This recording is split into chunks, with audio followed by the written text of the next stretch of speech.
So as we face the rising chaos, as we face the zombies, we recall the words of the psalmist. I am surrounded by my enemies, who are like lions hungry for human flesh. The immediate danger is that we become afraid, like St. Peter walking on the waters. There's a trope in zombie stories, according to which no matter how bad the situation is, no matter how bad the zombies try to get in, the true danger lies within.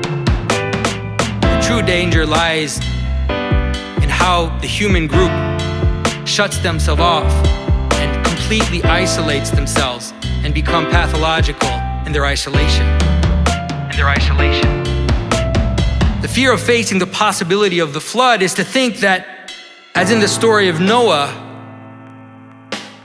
the door of the church must be closed and sealed shut. Maybe we can get together and isolate ourselves completely. I mean, it's tempting, isn't it? And we've heard some intimations of that tendency recently. But Christ promised us the gates of hell will not prevail on the doors of the church.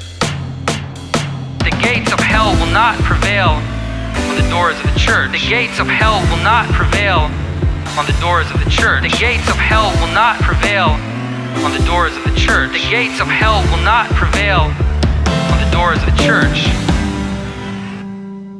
And I'm not saying here there isn't a time to seal the door of the church. Obviously, that's what we do, at least symbolically, after the exit of the catechumens. We should and must protect our mysteries. In fact, it rather seems sometimes that we've been sheepish in doing so. I want to show you something.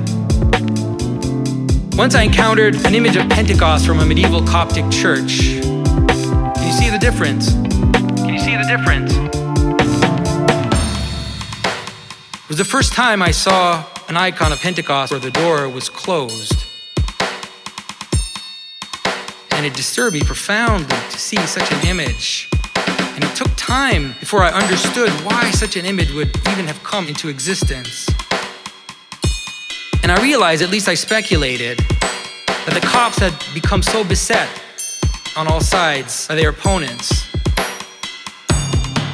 had been so besieged in their dhimmi status, that it was inevitable that they represent the door of Pentecost as closed. And it's food for thought. But to see such an image should make us weep and pray that even as we become besieged, we find a way to keep the door of Pentecost open. For if we close those doors, we abandon the world to its fragmentation. To its fragmentation. To its fragmentation. To its fragmentation. For if we close those doors, we abandon the world to its fragmentation.